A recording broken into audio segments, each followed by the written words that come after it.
Clock's ticking. Yeah. We all got so much time left here on this earth. Make the best of it, make the most of it. So you want to make sure that there's some upside in that deal, whether it's on the sale, whether it's on the monthly income. You don't want to work for free, because then you're not going nowhere. You're like that hamster in the wheel, and you're just constantly pedaling, but you're not going nowhere. You got to make sure there's a plan. You got to have a plan. You got to have goals. Terms. It's all about terms. You don't need a lot of education. If you're willing to work hard, you really don't need a lot of money if you think smart. The first house I ever bought, I think I used my VA loan, and it was like a no money down deal because the VA had a program.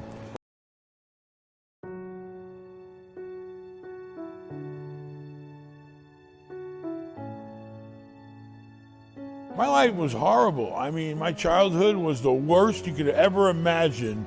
A child growing up with a horrible, crazy, lunatic mother in the worst neighborhoods of Far Rockaway, New York, in the slums, surrounded by criminals and the worst element of society that you could imagine. In a shitbox bungalow that was only made to live in the summertime. My father had us live there all year round, because he was a cheapskate. That's why I live here. Everything my parents did, I'm the opposite. My mother used to beat the hell out of me as a kid for no reason. I never raised a hand at my kids. My father always wanted to be a cheapskate and live in dumps and save every little penny he could and sacrifice decent living. I'm the opposite. My father he was actually like an engineer for the sanitation department of New York City. My mother worked for the welfare department, but she was seriously mentally ill. I mean, when I was a kid, I always knew I wanted to make a lot of money.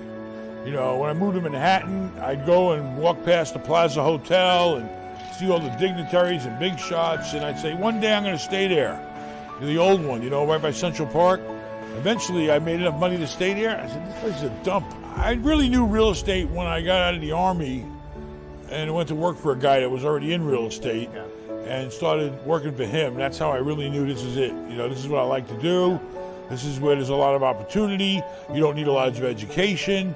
If you're willing to work hard, you really don't need a lot of money if you think smart. The first house I ever bought, I think I used my VA loan, and it was like a no money down deal because the VA had a program. Of course. But I remember, saving money to, back then I bought like basically crack houses that nobody wanted, for like 20, 30 grand. So basically to put 20% down on something like that was only, 4 to 5, 6 grand. So I saved up some money, and, I bought the worst crap that nobody else wanted and fixed it up and made money and then took the profit from that or refinanced, bought other stuff. The first deal I ever did, I think I paid somewhere around $27,500. So I took a piece of crap. And, I used to buy, whatever it took. I'd buy used carpeting, clean it up. I'd buy used materials from secondhand places, buy the cheapest stuff I could to make it work right. And, didn't spend that much fixing them up, but, made them decent and safe.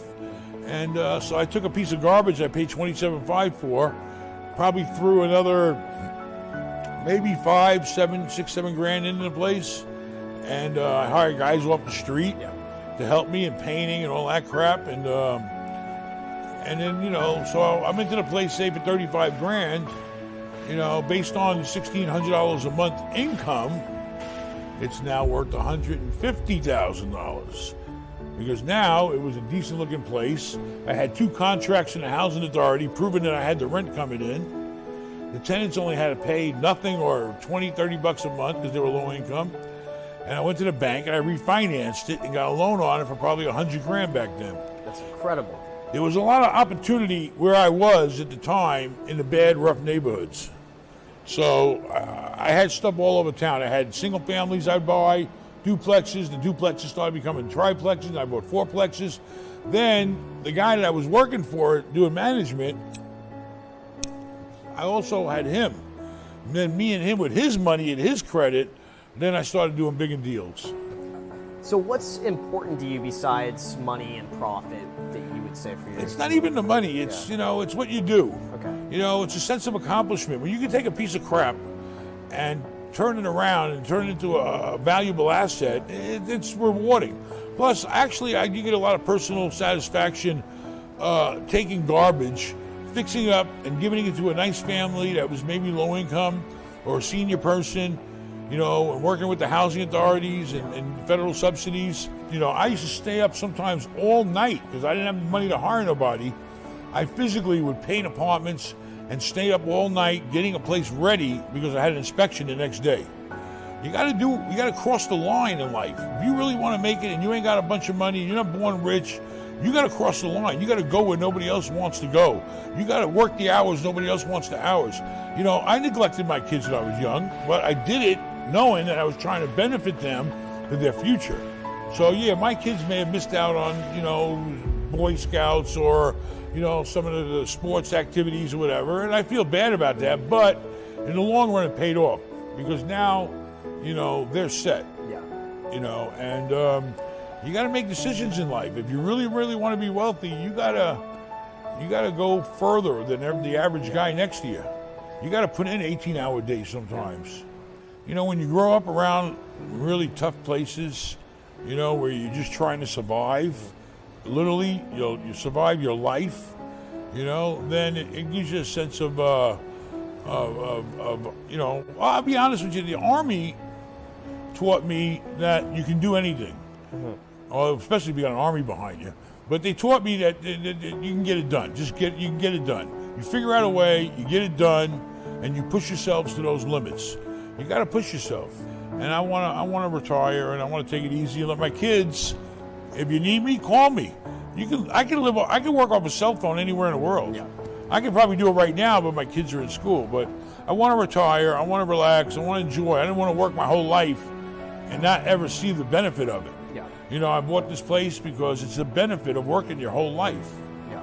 Life doesn't last forever. The clock's ticking. Yeah. We all got so much time left here on this earth. Make the best of it, make the most of it. So you want to make sure that there's some upside in that deal, whether it's on the sale, whether it's on the monthly income.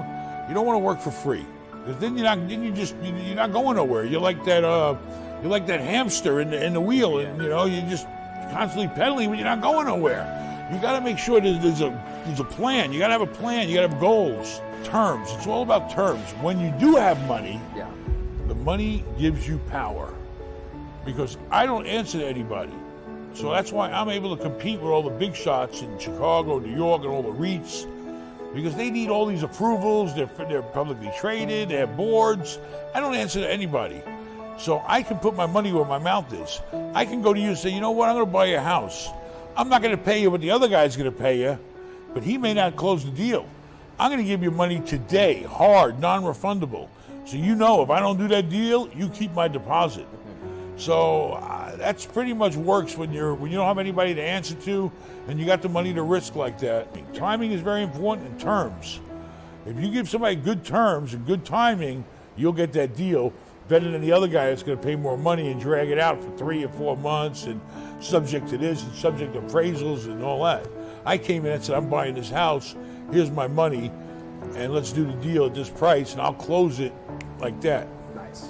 That's how you get deals done. That's the only way for a single guy to get deals done in a world full of investors and big companies and people like BlackRock or Blackstone. Blackstone. Oh, Blackstone. Yeah. But anyway, that's the story.